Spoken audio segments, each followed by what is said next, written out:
आचार्य महावीर प्रसाद द्विवेदी के कथन कम लिखो मगर अच्छा लिखो को सार्थक करने वाले चंद्रधर शर्मा गुलेरी का जन्म 7 जुलाई 1883 को जयपुर राजस्थान में हुआ था। उनके पूर्वज हिमाचल प्रदेश के कांगड़ा क्षेत्र के गुलेर नामक स्थान के निवासी थे। इसी वजह से चंद्रधर शर्मा के आगे उपनाम जुड़ता है गुलेरी। चंद्रधर शर्मा गुलेरी ने अपने जीवन काल में मात्र 3 ही कहानियां लिखी।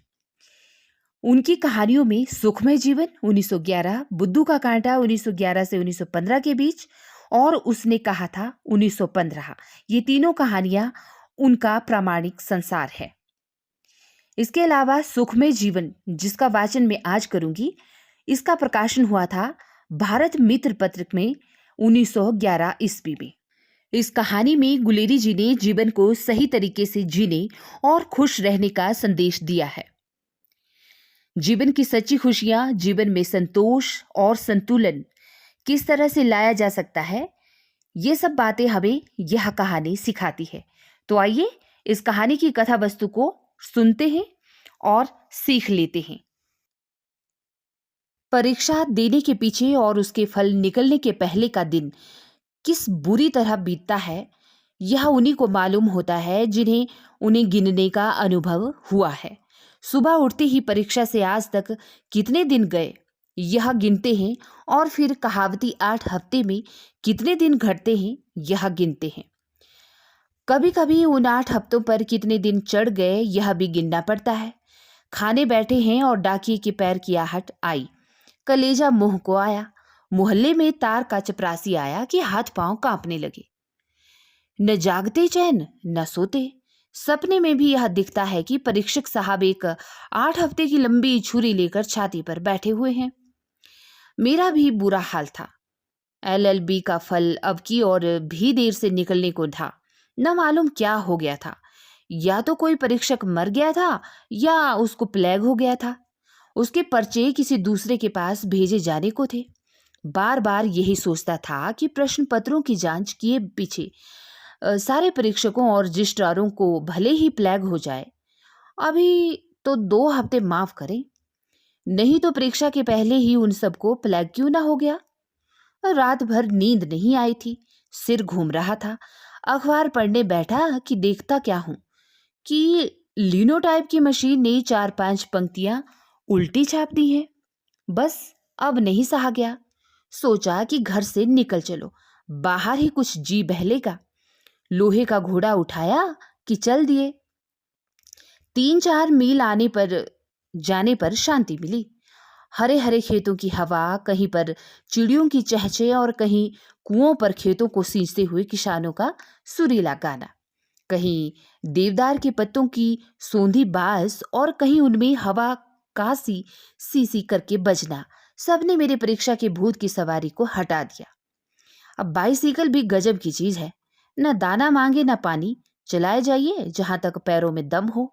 सड़क में कोई था ही नहीं तो कहीं कहीं किसानों के लड़के और गांव के कुत्ते पीछे लग जाते थे। मैंने बाइसाइकिल को और भी हवा कर दिया। सोचा कि मेरे घर सितारपुर से 15 मील पर काला नगर है, वहां की मलाई की बर्फी अच्छी होती है और वहीं मेरे एक मित्र भी रहते हैं। वे कुछ सनकी हैं, कहते हैं कि जिसे पहले देख लेंगे उससे विवाह करेंगे। उनसे कोई विवाह की चर्चा करता है तो अपने सिद्धांत के मंडन का व्याख्यान देने लग जाते हैं। चलो अब उन्हीं से सिर खाली करें। ख्याल पर ख्याल बंधने लगा। उनके विवाह का इतिहास याद आया। उनके पिता कहते थे कि सेठ गणेश लाल की इकलौती बेटी से अब की छुट्टियों में तुम्हारा ब्याह कर देंगे, और पड़ोसी कहते थे कि सेठ जी की लड़की कानी और मोटी है और 8 ही वर्ष की है। अब पिता कहते थे कि लोग जलकर ऐसी बातें उड़ाते हैं और लड़की वैसी हो भी तो क्या, सेठ जी से कोई लड़का है नहीं, 20-30 हजार का गहना देंगे। मित्र महाशय मेरे साथ साथ पहले डिबेटिंग क्लबों में बाल विवाह और माता पिता की जबरदस्ती पर इतने व्याख्यान झाड़ चुके थे कि अब हमारे लज्जा के साथियों में मुंह नहीं दिखाते थे, क्योंकि पिताजी के सामने ची करने की हिम्मत नहीं थी। व्यक्तिगत विचार से साधारण विचार उठने लगे।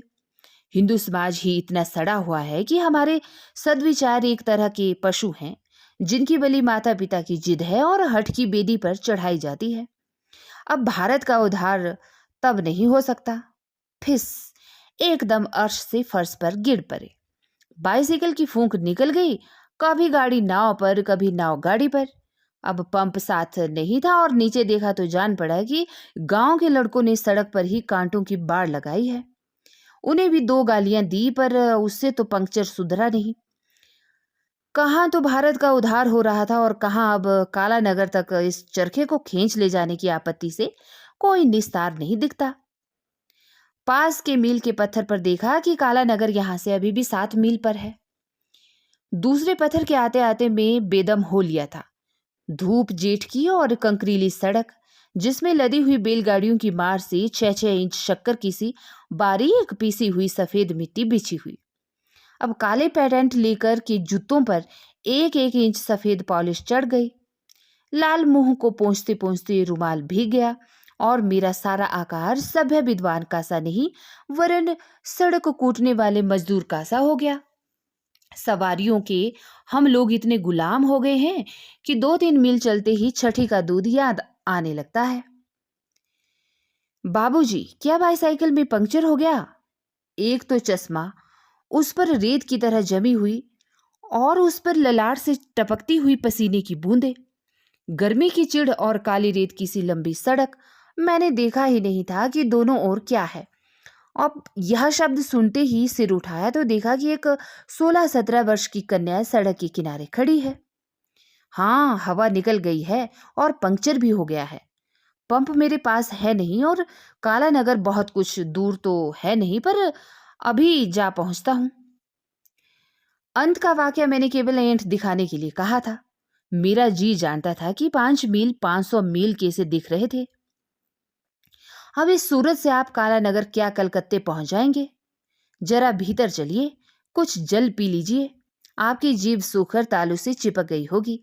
चाचा जी की बाईसाइकिल में पंप है और हमारा नौकर गोविंद पंक्चर सुधारना भी जानता है। तो नहीं नहीं, नहीं नहीं। क्या? हाँ हाँ, यूं कहकर बालिका ने मेरे हाथ से बाईसाइकिल छीन ली और सड़क के एक तरफ हो ली। अब मैं भी उसके पीछे चला। देखा कि एक कंटीली बाढ़ से घिरा बगीचा है, जिसमें एक बंगला है और यहीं पर कोई चाचा जी रहते होंगे। परंतु यह बालिका कैसी? मैंने चश्मा रुमाल से पोंछा और उसका मुंह देखा। पारसी चाल की गुलाबी साड़ी के नीचे चिकने काले वालों से घिरा हुआ उसका मुखमंडल दमकता था और उसकी आंखें मेरी ओर कुछ दया, हंसी और कुछ विस्मय से देख रही थी। बस पाठक, ऐसी आंखें मैंने कभी नहीं देखी थी। मानो वो मेरे कलेजे को घोल कर पी गई। एक अद्भुत कोमल शांत ज्योति उसमें से निकल रही थी।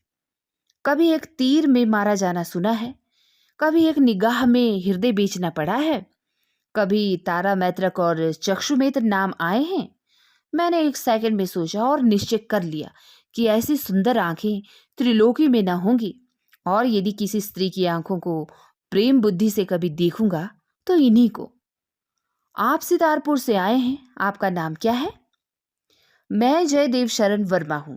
आपके चाचा जी? ओहो, बाबू जयदेव शरण वर्मा, बीए, जिन्होंने सुख में जीवन लिखा है। मेरा बड़ा सौभाग्य है कि आपके दर्शन हुए। मैंने आपकी पुस्तक पढ़ी है और चाचा जी तो उनकी प्रशंसा किए एक दिन भी नहीं जाने देते। वे आपसे मिलकर बहुत प्रसन्न होंगे। बिना भोजन किए आपको न जाने देंगे। और आपके ग्रंथ के पढ़ने से हमारा परिवार सुख कितना बड़ा है, इस पर कम से कम 2 घंटे तक व्याख्यान देंगे। स्त्री के सामने उसके नैहर की बड़ाई कर दें और लेखक के सामने उसके ग्रंथ की। यह प्रिय बनने का अमोघ मंत्र है। जिस साल मैंने बीए पास किया था, उस साल कुछ दिन लिखने की धुन उठी थी। लॉ कॉलेज के फर्स्ट ईयर में सेक्शन और कोड की परवाह न करके एक सुखमय जीवन नामक पोथी लिख चुका था। अब समालोचकों ने आड़े हाथों लिया था और वर्ष भर में 17 प्रतियां बिकी थी। आज मेरी कदर हुई कि उसका सराहने वाला तो मिला। इतने में हम लोग बरामदे में पहुंचे, जहां पर कंटोप पहने, पंजाबी ढंग की दाढ़ी रखे एक अधेड़ महाशय कुर्सी पर बैठे पुस्तक पढ़ रहे थे। तो बालिका बोली, चाचा जी, आज आपके बाबू जयदेव शरण वर्मा बीए को साथ लाई हूं। इनकी बाईसाइकिल बेकाम हो गई है। अपने प्रिय ग्रंथकार से मिलाने के लिए कमला को धन्यवाद मत दीजिए। दीजिए उनके पंप भूल आने को। अब वृद्ध ने जल्द ही चश्मा उतारा और दोनों हाथ बढ़ाकर मुझसे मिलने के लिए पैर बढ़ाए। कमला, जरा अपनी माता को तो बुला ला। आइए बाबू साहब, आइए। मुझे आपसे मिलने की बड़ी उत्कंठा थी। मैं गुलाब राय वर्मा हूँ। पहले कमसेरियट में हेड क्लर्क था और अब पेंशन लेकर इस एकाक स्थान में रहता हूँ। 2 गौ रखता हूँ और कमला तथा उसके भाई प्रबोध को पढ़ाता हूँ। मैं ब्रह्म समाजी हूँ और मेरे यहाँ पर्दा नहीं है। कमला ने हिंदी मिडिल पास किया है और हमारा समय शास्त्रों को पढ़ने में ही बीतता है। मेरी धर्मपत्नी भोजन बनाती है और कपड़े सी लेती है। मैं उपनिषद और योग वशिष्ठ का तजुर्मा पढ़ा करता हूँ। स्कूल में लड़के बिगड़ जाते हैं, प्रबोध को इसलिए घर में पढ़ाता हूँ। इतना परिचय दे चुकने पर वृद्ध ने श्वास लिया। मुझे इतना ज्ञान हुआ कि कमला के पिता मेरी जाति के ही हैं। जो कुछ उन्होंने कहा था उसकी ओर मेरे कान नहीं थे। मेरे कान उधर थे जिधर से माता को लेकर कमला आ रही थी। आपका ग्रंथ बड़ा ही अपूर्व है। दाम्पत्य सुख चाहने वालों के लिए लाख रुपए से भी अनमोल है। धन्य है आपको। स्त्री को कैसे प्रसन्न रखना है, घर में कलह कैसे नहीं होने देना है और बाल बच्चों को क्यों कर सचरित्र बनाना है, इन सब बातों में आपके उपदेश पर चलने वाला पृथ्वी पर ही स्वर्ग सुख भोग सकता है। पहले कमला की माँ और फिर मेरे बीच कभी कभी खटपट हो जाया करती थी। उसके ख्याल अभी पुराने ढंग के हैं, पर जब से मैं रोज भोजन के पीछे उसे आध घंटे तक आपकी पुस्तक का पाठ सुनाने लगा हूं, तब से हमारा जीवन हिंडोले की तरह झूलते झूलते बीतता है। मुझे कमला की मां पर दया आई, जिसको वह कूड़ा करकट रोज सुनना पड़ता होगा। मैंने सोचा कि हिंदी के पत्र संपादकों में यह बूढ़ा क्यों ना हुआ। यदि होता तो आज मेरी तूती बोलने लगती। आपको गृहस्थ जीवन का कितना अनुभव है, आप सब कुछ जानते हैं। भला इतना ज्ञान कभी पुस्तकों से मिलता है? कमला की माँ कहा करती थी कि आप केवल किताबों के कीड़े हैं, सुनी सुनाई बातें लिख रहे हैं। तो मैं बार बार यह कहता कि इस पुस्तक के लिखने वाले को परिवार का खूब अनुभव है। धन्य है आपकी सहधर्मिणी।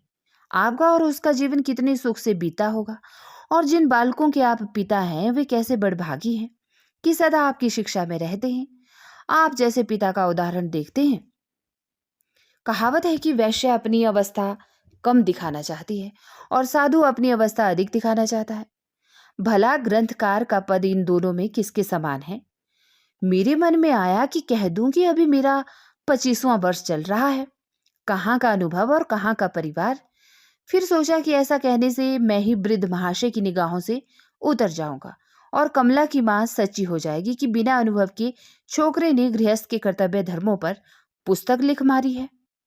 अब यह सोचकर मैं मुस्कुरा दिया और इस तरह मुंह बनाने लगा कि वृद्ध समझा कि अवश्य मैं संसार समुद्र में गोते मार मार कर नहाया हुआ हूं।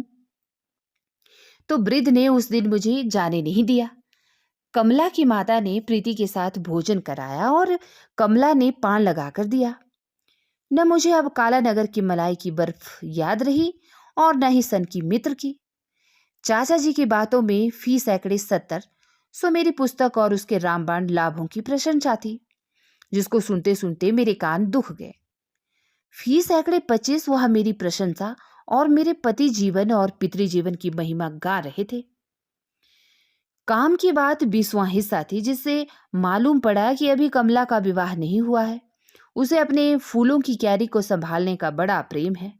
वह सखी के नाम से महिला मनोहर मासिक पत्र में भी लेख लिखा करती हैं या लेख दिया करती हैं। तो सायंकाल को मैं बगीचे में टहलने निकला। देखता क्या हूं कि एक कोने में केले के झाड़ों के नीचे मोती और रजनीगंधा की क्यारियां हैं और कमला उनमें पानी दे रही है। तो मैंने सोचा कि यही समय है, आज मरना है या फिर जीना है। उसको देखते ही मेरे हृदय में प्रेम की अग्नि जल उठी थी और दिन भर वहां रहने से वह धधकने लग गई थी।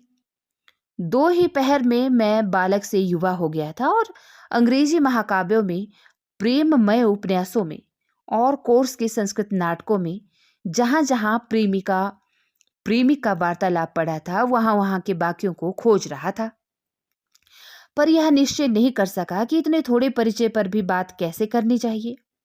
अब अंत में अंग्रेजी पढ़ने वाले की दृढ़ता ने आर्य कुमार की शालीनता पर विजय पाई। और चपलता कहिए, बेसमझी कहिए, ढीठपन कहिए या फिर पागलपन कहिए, मैंने दौड़कर कमला का हाथ पकड़ लिया। उसके चेहरे पर सुर्खी दौड़ गई और डोलची उसके हाथ से गिर पड़ी। मैं उसके कान में कहने लगा, आपसे एक बात कहनी है। क्या? यहां कहने की कौन सी बात है? जब से आपको देखा है तब से बस चुप करो। ऐसी धृष्टता, यानी कि कमला ने कहा कि ऐसी घृष्टता, अब आप बस करो और चुप रहो। अब मेरा वचन प्रवाह उमड़ चुका था। मैं स्वयं नहीं जानता था कि मैं क्या कह रहा हूं, पर लगा वक्त नहीं। प्यारी कमला, तुम मुझे प्राणों से बढ़कर प्रिय हो। प्यारी कमला, मुझे अपना भ्रमर बढ़ने दो। मेरा जीवन तुम्हारे बिना मरुस्थल है, उसमें मंदाकिनी बनकर बहो। मेरे जलते हुए हृदय में अमृत की पट्टी बन जाओ। जब से तुम्हें देखा है मेरा मन मेरे अधीन नहीं है। मैं तब तक शांति न पाऊंगा जब तक तुम। तो कमला जोर से चीख उठी और बोली, आपको ऐसी बातें कहते हुए लज्जा नहीं आती? धिक्कार है आपकी शिक्षा को और धिक्कार है आपकी विद्या को। इसी को आपने सभ्यता मान रखा है कि अपरिचित कुमारी से एकांत ढूंढकर ऐसा घृणित प्रस्ताव करे? तुम्हारा यह साहस कैसे हो गया? तुमने मुझे समझ क्या रखा है? सुखमय जीवन का लेखक और ऐसा घृणित चरित्र? चिल्लो भर पानी में डूब मरो। अपना काला मुंह मुझे मत दिखाओ। अब भी चाचा जी को बुलाती हूं। और मैं सुनता जा रहा था। क्या मैं स्वप्न देख रहा हूं? यह अग्नि वर्षा मेरे किस अपराध पर? तो भी मैंने हाथ नहीं छोड़ा। कहने लगा, सुनो कमला, यदि तुम्हारी कृपा हो जाए तो सुखमय जीवन। देखा, तेरा सुखमय जीवन, आस्तीन के सांप, पापात्मा। मैंने साहित्य से भी जानकर और ऐसे उच्च विचारों का लेखक समझकर तुझे अपने घर में घुसने दिया था और तेरा विश्वास और सत्कार किया था। प्रछन्न पापिन, बकन दाभिक, बिड़ाल व्रतिक, मैंने तेरी सारी बातें सुन ली है। चाचा जी आकर लाल लाल आंखें दिखाते हुए, क्रोध से कांपते हुए कहने लगे, शैतान, तुझे यहां आकर माया जाल फैलाने का स्थान मिला? ओफ, मैं तेरी पुस्तक से चला गया। पवित्र जीवन की प्रशंसा में फार्मों के फार्म काले करने वाले, तेरा ऐसा हृदय, कपटी, विष के घड़े। उनका धारा प्रवाह बंद ही नहीं होता था, पर कमला की गालियां और थी और चाचा जी की और। मैंने भी गुस्से में आकर कहा, बाबू साहब, जवान संभाल कर बोलिए। आपने अपनी कन्या को शिक्षा दी है और सभ्यता सिखाई है। वैसे भी मैंने शिक्षा पाई है और कुछ सभ्यता सीखी है। आप धर्म सुधारक हैं। यदि मैं उसके गुणों और रूप पर आसक्त हो गया तो अपना पवित्र प्रणय उसे क्यों न बताऊं? पुराने ढर्रे के पिता दुराग्रही होते सुने गए हैं। आपने क्यों सुधार का नाम लजाया है? तुम सुधार का नाम मत लो। तुम तो पापी हो। सुखमय जीवन के कर्ता होकर भाड़ में जाए सुखमय जीवन। उसी के मारे नाको दम है। सुखमय जीवन के कर्ता ने क्या यह शपथ खा ली है कि जन्म भर कंवारा रहे? क्या उसे प्रेम भाव नहीं हो सकता? क्या उसमें हृदय नहीं होता है? जन्म भर कंवारा? तो तब चाचा जी को यह पता लगा तो फिर वे कहते हैं कि हैं, जन्म भर कुंवारा हैं? काहे कि मैं तो आपकी पुत्री से निवेदन कर रहा था कि जैसे उसने मेरा हृदय हर लिया है, वैसे यदि अपना हाथ मुझे दे दे तो उसके साथ सुख में जीवन के उन आदर्शों को प्रत्यक्ष अनुभव करूं जो अभी तक मेरी कल्पना में है। पीछे हम दोनों आपकी आज्ञा मांगने आते, आप तो पहले ही दुर्वासा बन के। तो क्या आपका विवाह नहीं हुआ? आपकी पुस्तक से तो जान पड़ता है कि आप कई वर्षों से गृहस्थ जीवन का अनुभव रखते हैं। तो कमला की माता ही सच्ची थी। इतनी बातें हुई थी, पर न मालूम क्यों मैंने कमला का हाथ नहीं छोड़ा था। इतनी गर्मी के साथ शास्त्रार्थ हो चुका था, परंतु वह हाथ जो क्रोध के कारण लाल हो गया था, मेरे हाथ में ही पकड़ा हुआ था। अब उसमें सात्विक भाव का पसीना आ गया था और कमला ने लज्जा से आंखें नीची कर ली थी। विवाह के पीछे कमला कहा करती है कि न मालूम विधाता की किस कला से उस समय मैंने तुम्हें झटक कर अपना हाथ नहीं खींच लिया। मैंने कमला के दोनों हाथ खींचकर अपने हाथों के संपुट में ले लिए और उसने उन्हें हटाया नहीं। और इस तरह चारों हाथ जोड़कर वृद्ध से कहा, चाचा जी, उस निकम्मी पोथी का नाम मत लीजिए।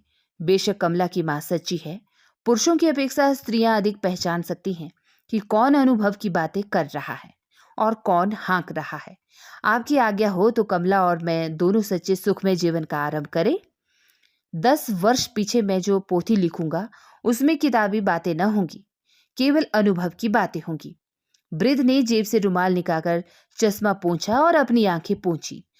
आंखों पर कमला की माता की विजय होने की क्षोभ के आंसू थे, या घर बैठे पुत्री को योग्य पात्र मिलने के हर्ष के आंसू, ये तो राम जाने।